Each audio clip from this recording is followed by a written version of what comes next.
अस्सलाम वालेकुम। Sindh online school में अवां शागिर्दनि खे असां भलीकार चऊं था ऐं आऊं आहियां अवांजो उस्ताद नजफ़ हैदर मेमन। अॼु असां अवां खे इल्म कीमिया जे तरक़ीअ जा मुख़्तलिफ़ मरहला ॾसींदासीं त इल्म कीमिया यानी केमिस्ट्री असां ताईं कहिड़नि कहिड़नि मरहलनि मां गुज़रंदी पहुती आहे। इल्म कीमिया जो इल्मु अॼुकल्ह जो न आहे। गुज़िरियल लेक्चर में भी मूं अव्हांखे ॾसियो हुयो त इल्म कीमिया जो इल्मु क़बल मसीह जे दौर खां हलंदो अचे पियो, यानी हज़रत ईसा अलैहिस्सलाम जी पैदाइश खां भी 500 साल अॻु खां वठी यूनान ऐं रोमन जा फिलासफ़र साइंस से मुतअल्लिक़ मुख़्तलिफ़ क़िस्मनि जूं खोजनाऊं कंदा रहिया। पुराणे ज़माने में इहो ई ख़्यालु हूंदो हुयो त साइंस खे असां तजुर्बाती बुनियादनि ते परखींदा हुआसीं। एक्सपेरिमेंट परफॉर्म करे ॾिठो वेंदो हो त कहिड़े क़िस्म जी शइ ईजाद थी रही आहे ऐं कहिड़े क़िस्म जी तब्दीली अची रही आहे असां वटि। पुराणनि मुफ़क्किरनि ऐं साइंसदाननि जो इहो ख़्यालु हुयो असां वटि त हू इन नज़रे ते कमु कंदा हुया त कयो ऐं ॾिसो, यानी डू एंड वॉच, कोशिश ऐं गलती, ट्रायल एंड एरर।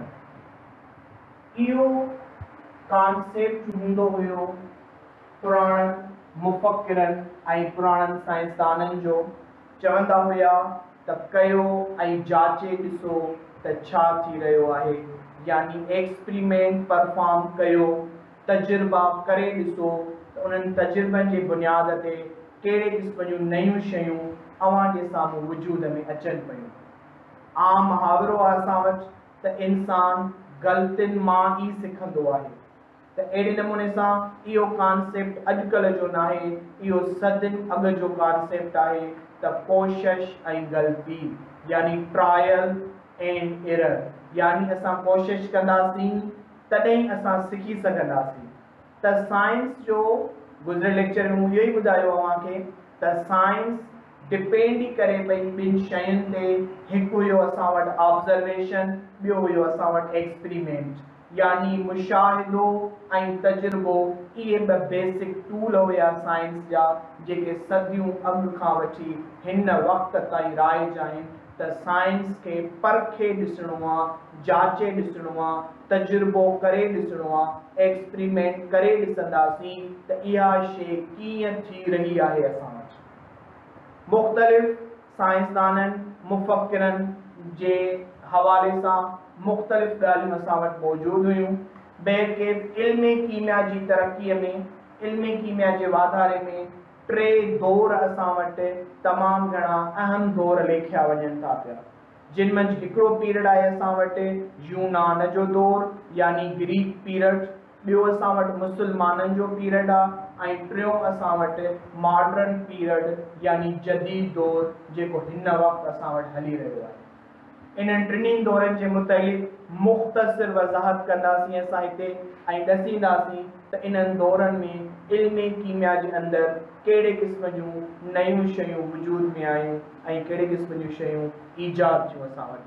त इल्म कीमिया जी तरक़ीअ में पहिरियों दौर आहे असां वटि यूनान जो दौर, यानी ग्रीक पीरियड।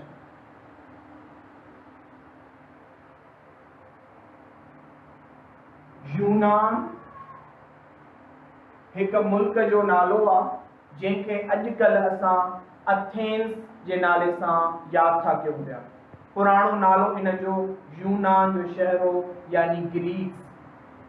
हिन दौर जा जेके वॾा वॾा साइंसदान मुफ़क्किर ऐं आलिम हुआ, उन्हनि में असां वटि कहिड़ा साइंसदान तमामु घणा मशहूरु आहिनि। उन्हनि में आहे असां वटि अफ़लातून, अरस्तू ऐं डेमोक्रेटिस। ही टे वॾा मुफ़क्किर ऐं आलिम हुआ, पंहिंजे दौर जा वॾा ॾाहा इंसान हुया, वॾा अकुलमंद साइंसदान हुया, जिन पंहिंजे ज़हनी सलाहियतुनि खे इस्तेमाल करे साइंस में नयूं इजादात खणी आया। ग्रीक पीरियड में अरस्तु, अफलातून ऐं डेमोक्रेटिस जो तमामु वॾो नालो मशहूर आहे। ग्रीक यानी इन्हनि साइंटिस्ट जो, इन्हनि मुफ़क्किरनि जो छा ख़्याल हो?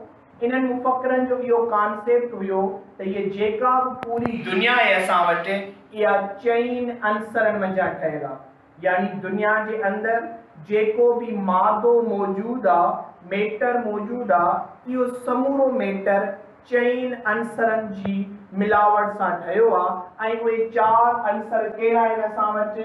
हिकु आहे असां वटि मिटी, नंबर ॿियो आहे असां वटि हवा, नंबर टियों आहे असां वटि बाहि ऐं नंबर चोथों आहे असां वटि पाणी। यानी मिटी, हवा, बाहि ऐं पाणी। इहो ख़्याल हुयो असां वटि यूनानियुनि जो, ग्रीक्स जो, त हीअ पूरी काइनात, पूरी दुनिया जेका आहे चइनि अंसरनि ते मुश्तमिल आहे। ऐं इन्हनि मुफ़क्किरनि असांखे इहो बि ॾसियो त इन्हनि चइनि अंसरनि खे वरी चार ख़ासियतूं बि आहिनि, मतिलबु चार प्रॉपर्टीज़ बि आहिनि। कहिड़े क़िस्म जूं प्रॉपर्टीज़ आहिनि? त इहे जेके एलिमेंट्स आहिनि असां वटि, अंसर आहिनि, इहे असां वटि गरम बि आहिनि, सर्द बि आहिनि, खुश्क बि आहिनि ऐं इहे असां वटि तर बि आहिनि। यानी ग्रीक कॉन्सेप्ट ॾिनो असां वटि त जेका पूरी यूनिवर्स आहे made up of four elements, soil यानी अर्थ, मिट्टी, हवा, एयर, बाहि, फायर एंड वाटर यानी पानी। These four elements have four properties. चइनि क़िस्मनि जूं ख़ासियतूं आहिनि इन्हनि खे।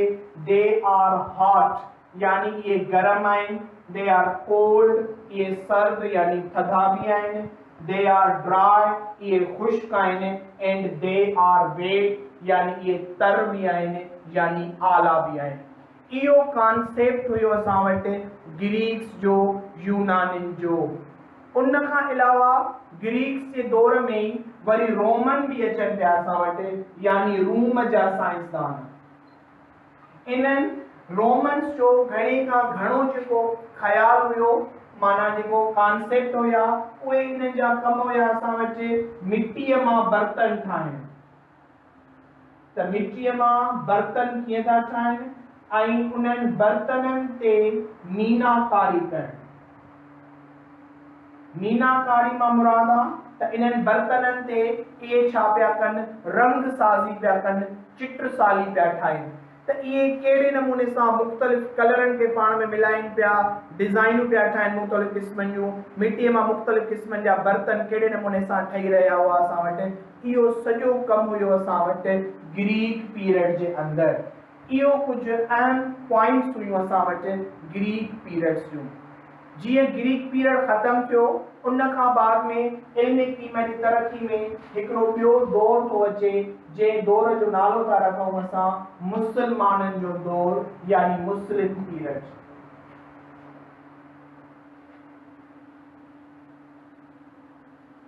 मुसलमाननि जो दौर आका सल्लल्लाहु अलैहि वसल्लम जन जी आमद खां बाद में, जॾहिं नबी करीम सल्लल्लाहु अलैहि वसल्लम मक्के खां मदीने हिजरत करे विया, उन टाइम मुसलमान साइंसदाननि साइंस जे इल्म में तरक़ी करणु शुरू कई। ऐं मुसलमाननि जे दौर खे असां केमिस्ट्री पीरियड पिणु सॾींदा आहियूं। गोल्डन पीरियड हुयो हिकिड़ो इल्म कीमिया जो, छाकाणि त मुसलमाननि जे दौर में मुसलमान साइंसदाननि इल्म कीमिया जे अंदरि तमामु घणी तरक़ी कई ऐं तमामु घणियूं नयूं शयूं ईजाद करे ॾेखारियूं। मुसलमान दौर जा खोड़ सारा साइंसदान हुइनि, जिन मंझां चंद मुख्य साइंसदान अहिड़ा आहिनि जिन जा केमिस्ट्री जे अंदरि तमामु वॾा कारनामा बयानु थियल आहिनि। उन्हनि साइंटिस्ट मंझि नंबर पहिरियों साइंसदान अचे पियो असां वटि Jabir bin Hayyan. Jabir bin Hayyan इहो मुसलमान साइंसदान असां वटि। जाबिर बिन हयान के असां केमिस्ट्री जो अबो यानी अलकीमिया जो अबो मीन्स फादर ऑफ केमिस्ट्री। इल्मे कीमिया जो अबो फादर ऑफ केमिस्ट्री असां जाबिर बिन हयान के चऊं था पिया, छाकाणि त मुसलमाननि जे दौर में जाबिर बिन हयान हिकु अहिड़े क़िस्म जो अज़ीम साइंसदान हुयो जंहिंखे इल्मे कीमिया ते तमामु घणो उबूर हुयो ऐं जाबिर बिन हयान तमामु घणियूं नयूं शयूं ईजाद करे ॾिनियूं असांखे। जाबिर बिन हयान जी ईजादात में कहिड़ियूं कहिड़ियूं शयूं अचनि थियूं पयूं। हिकु अचे पियो लूण जो तेज़ाब, हाइड्रोक्लोरिक एसिड, जंहिंजो फार्मूलो आहे असां वटि HCl। उन खां अलावा जाबिर बिन हयान ॿियो असांखे ईजाद करे ॾिनो शोरे जो तेज़ाब यानी नाइट्रिक एसिड HNO3।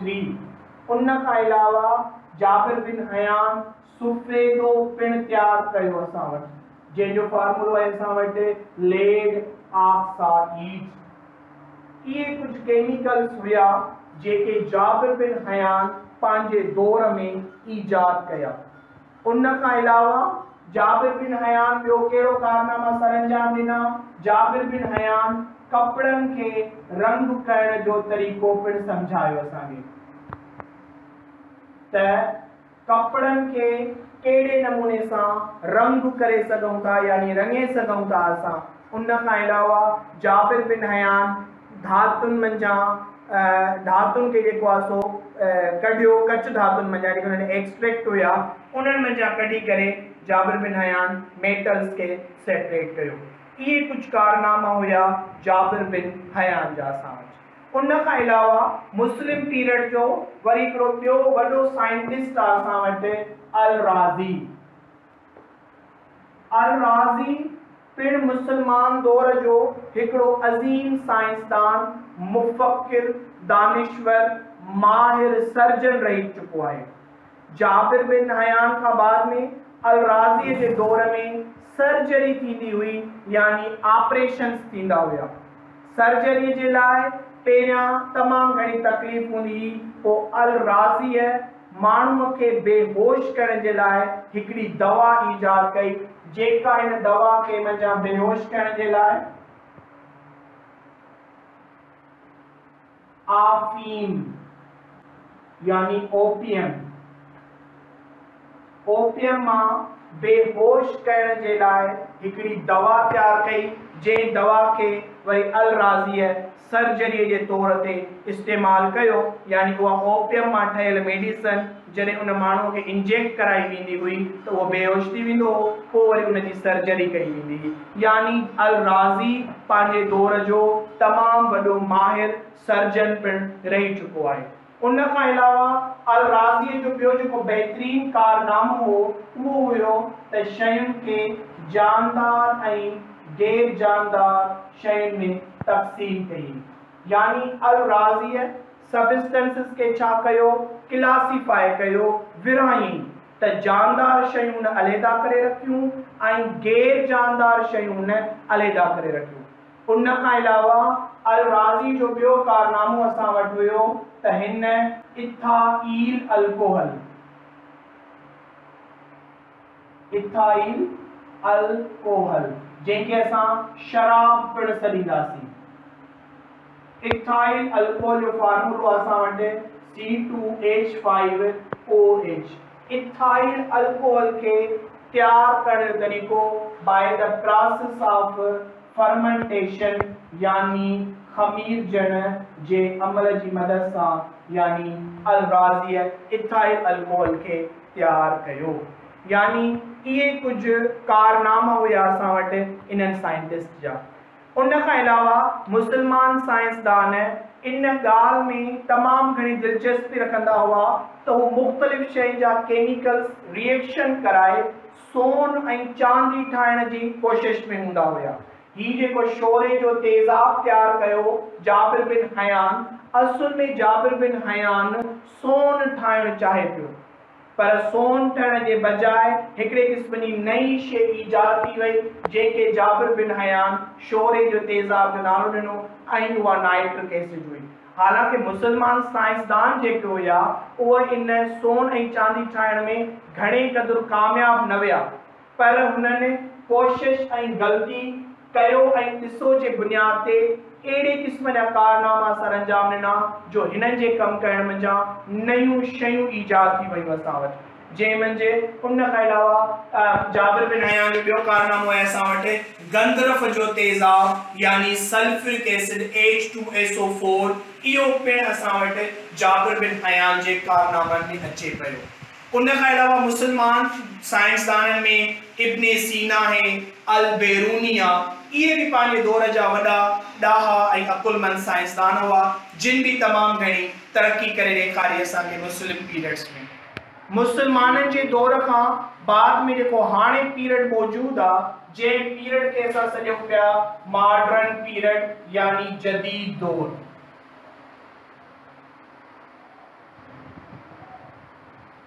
जदीद दौर में मुख्तलिफ किस्मनि जा साइंसदान आया आहिनि ऐं मुख्तलिफ कारनामा सर अंजाम ॾिना आहिनि। उन्हनि में हिकिड़ो साइंसदान आहे रॉबर्ट बॉयल। हिन रॉबर्ट बॉयल खे असां मॉडर्न केमिस्ट्री जो फादर था सॾियूं पिया।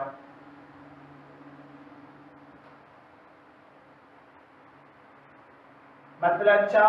मतलब त जेका हाणे इल्मी कीमिया हली रही आहे असां वटि इन इल्मी कीमिया जो मॉडर्न इल्मी कीमिया जो जेको फादर काउंट कयो पियो वञे उहो रॉबर्ट बॉयल नाले साइंटिस्ट आहे, उनखे काउंट कयो पियो वञे। हालांकि मुसलमाननि जे दौर जो जेको फादर ऑफ केमिस्ट्री आहे उहो असां जाबिर बिन हयान खे काउंट कंदा आहियूं, पर रॉबर्ट बॉयल असां वटि फादर ऑफ मॉडर्न केमिस्ट्री जे तौर ते कायम थिए पियो, काउंट थिए पियो। उन खां अलावा रॉबर्ट बॉयल खां अलावा वरी हिकिड़ो ॿियो साइंटिस्ट आहे असां वटि जे ब्लेक नाले हिकिड़ो साइंटिस्ट आहे जंहिं असां वटि कार्बन डाइऑक्साइड जी स्टडी करे उन जूं प्रॉपर्टीज़ ॿुधायूं, यानी कार्बन डाइऑक्साइड गैस जी जेका डिस्कवरी थी आहे असां वटि उन में जे ब्लेक नाले साइंटिस्ट जो तमामु वॾो हथु आहे। इन जे ब्लेक साइंटिस्ट कार्बन डाइऑक्साइड जूं प्रॉपर्टीज़ करे ॾसियूं हुयूं।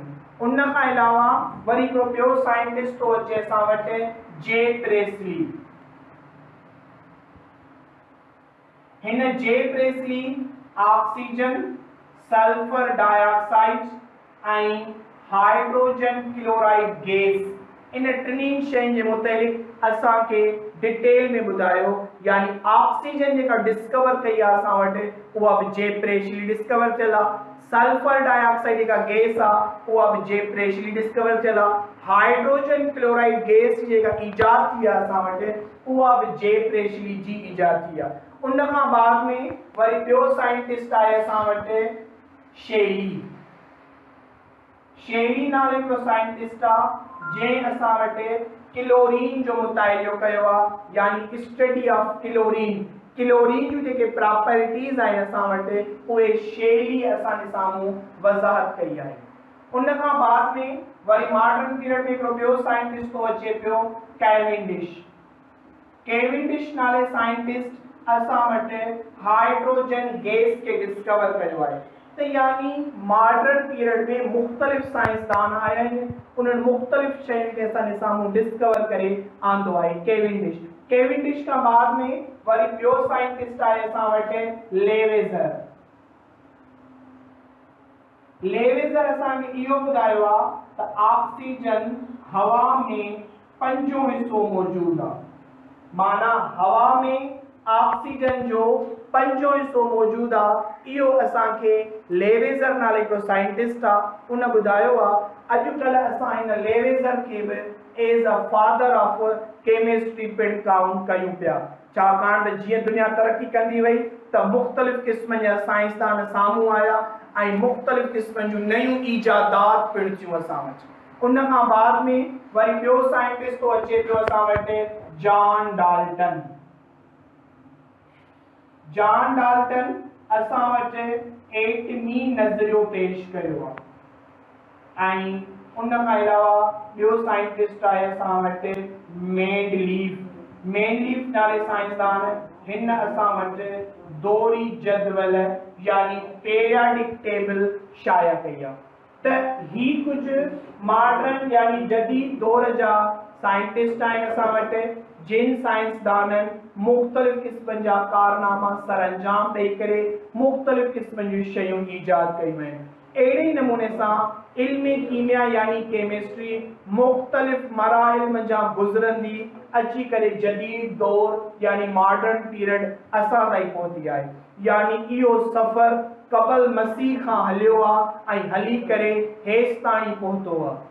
त इल्म कीमिया हिन वक़्तु तमामु घणी तरक़ी करे चुकी आहे। अॼुकल्ह जी जेका असांजी मॉडर्न सोसाइटी आहे, इन मॉडर्न सोसाइटी खे असां वर्ल्ड ऑफ केमिस्ट्री पिणु चई सघूं था पिया, छाकाणि त जेका असांजी मॉडर्न सोसाइटी आहे इन में इल्म कीमिया रीढ़ जी हॾीअ जे तौर ते कमु करे पई। यानी जहिड़े नमूने सां असां बैकबोन खां सवाइ हली नथा सघूं पिया, अहिड़े ई नमूने सां असांजो ही जदीद मुआशिरो मॉडर्न सोसाइटी इल्म कीमिया जी ईजादात ऐं इल्म कीमिया जी तरक़ीअ खां सवाइ नथो हली सघे पियो। इहो हुयो टॉपिक असां वटि त इल्म कीमिया जी तरक़ीअ जा मुख़्तलिफ़ मरहला जंहिं मञा गुज़रंदा असां हिते पहुतासीं। इंशाअल्लाह अॻिले लेक्चर में असां पढ़ंदासीं त इल्म कीमिया जी मुआशिरे में कहिड़ी अहमियत आहे, यानी importance of the chemistry in modern society. Thank U very much.